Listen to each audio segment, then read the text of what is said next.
Brought to you by Agilus Diagnostics.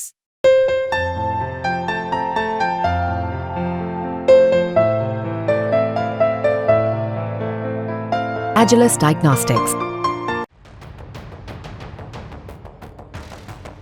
रूस और Ukraine के बीच छिड़ी जंग के दौरान कई देशों ने रूस और उसकी अर्थव्यवस्था को कमजोर करने के लिए आर्थिक प्रतिबंधों का सहारा लिया, लेकिन कुछ देशों ने पश्चिमी देशों की तमाम धमकियों के बाद भी रूस का साथ नहीं छोड़ा।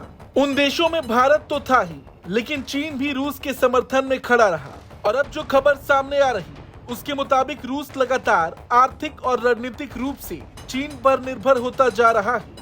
तक्षशिला इंस्टीट्यूशन द्वारा प्रकाशित एक नए रिसर्च पेपर में चीन पर रिसर्च करने वाले अमित कुमार ने लिखा है कि भले ही रूस चीन संबंधों के कुछ पहलुओं में समानता है, लेकिन रूस चीन के पक्ष में झुकता जा रहा है।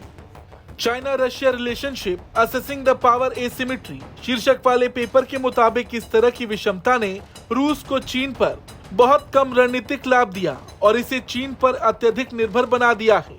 ये पेपर ऐसे वक्त में आया जब रूस और चीन अमेरिका और पश्चिम को कमजोर करने के लिए विश्व मंच पर मिलकर काम कर रहे हैं।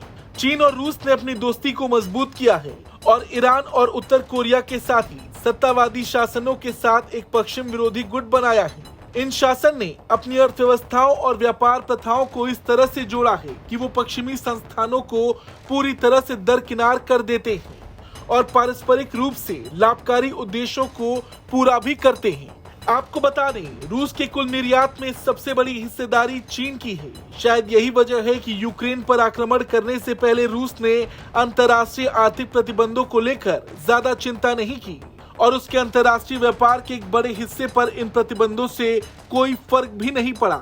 रूस मुख्य तौर पर कच्चे तेल, प्राकृतिक गैस और रक्षा सामानों का निर्यात करता है। कच्चे तेल की कीमतों को तय करने में रूस की अहम भूमिका है और जिस तरह से सस्ते दामों में रूस ने भारत को तेल निर्यात किया, उससे सबसे बड़ा झटका पश्चिमी देशों को ही लगा।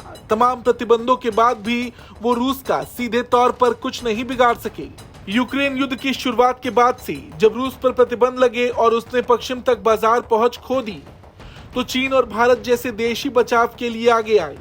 लेकिन चीन से रूस का सटना भारत के लिए जरूर चिंताजनक है, क्योंकि 2023 तक चीन का कुल निर्यात में 30.4% और रूस के कुल आयात में 36.6% हिस्सा था। तक्षशिला के इंडो पैसिफिक स्टडीज प्रोग्राम के स्टाफ रिसर्च एनालिस्ट कुमार का कहना है कि रूस के लिए चीन ने आयात और निर्यात दोनों के मामले में प्रभावी रूप से यूरोप की जगह ले ली है। आने वाले वक्त में ये आंकड़े और भी बदल सकते हैं, मगर भारत जिसका चीन से सीमा पर भारी विवाद है, उस पर रूस का यूं निर्भर होना चीन की ताकत को कहीं न कहीं बढ़ाता है। रूस जैसे जैसे आर्थिक और रणनीतिक रूप से चीन पर निर्भर होता जाएगा, भारत के लिए मुसीबत बढ़ती जाएगी। चीन रूस को लेकर आपका क्या कुछ कहना है, कमेंट करके जरूर बताएं।